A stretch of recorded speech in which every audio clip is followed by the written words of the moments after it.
আমি পাস্তা রান্নার জন্য পানিটা দিয়ে দিছি, পানিটা বলক আসছে। আমি এই যে এতগুলো নিয়েছি, এক প্যাকেটের একটু কম নিছি। আর রান্না করার জন্য আমি একটু গাজর নিছি, আর হচ্ছে একটু টমেটো আর পেঁয়াজ পাতা।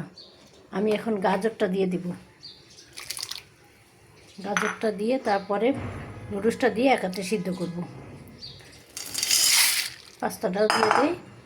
আমি এখন এটাকে সিদ্ধ করে নিব ভালো করে। গাজরটা আর পাস্তাটা যদি আমি একাত্রে না দিই তাহলে গাজরটা কিন্তু সিদ্ধ হবে না। পাস্তাটা সিদ্ধ হয়ে গেছে। এখন আমি এই যে পেঁয়াজ পাতাটা দিয়ে একটা থেকে দুইটা বলক নিয়ে আসবো, তারপরে আমি পানিটা সেঁকে নিব। লবণটা দিয়ে দিই। লবণ দিয়ে দিলে আর ছিটবে না, আর কড়াইয়ের সাথে লাগবে না। তেলটা দিয়ে দিলাম। আমি রান্নাটা করব। কড়াইটা ভালো করে গরম না করলে লেগে যাবে। বেশি করে গরম করতে হবে। তেলটা দিয়ে আমি একটু বেশি করে গরম করে নিই, যাতে কড়াইটা লেগে না যায়। আমি 1 মিনিট এটা একটু নরম করে নেব। কাঁচামরিচটাও দিয়ে দিই। ঝালটা তো পছন্দ অনুযায়ী যার যার দেওয়া যায়। পেঁয়াজটা নরম হয়ে গেছে, ডিম দিয়ে দিই। 2টা ডিম দিব। বিসমিল্লাহ।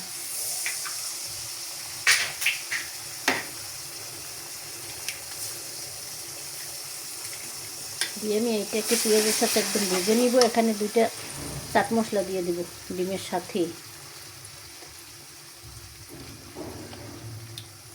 দিয়ে ডিমের সাথে এটা ভেজে নিব। চাট মশলাটা দিয়ে আমি এখানে দিয়ে দিব একটা টমেটো। এখানে ছোটো সাইজের 2টা টমেটো আছে। আমি টমেটোটা ডিমের সাথে ভেজে নিব।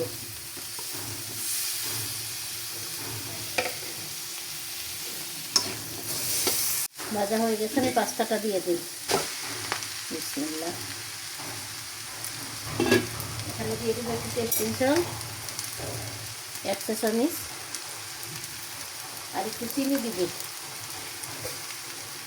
1 চা চামচ চিনি দিলাম। দিয়ে এখন এটাকে ভালো করে রান্না করে নিতে হবে।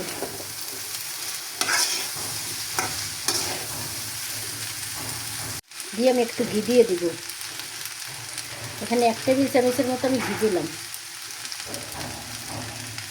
হয়ে গেছে প্রায়। এখন এক টেবিল চামচের মতো আমি এখানে টমেটো সস দিয়ে দেবো।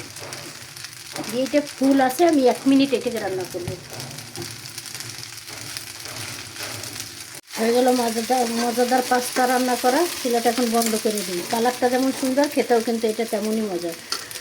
রান্নাটা এখানেই শেষ করলাম। ভিডিওটা ভালো লাগলে একটু লাইক কমেন্ট শেয়ার করে দিন। আমার ইউটিউব চ্যানেল আছে একটা, এখানে মেনশন করা আছে, একটু সাবস্ক্রাইব করে দিন। সবাই ভালো থাকবেন। আসসালামু আলাইকুম।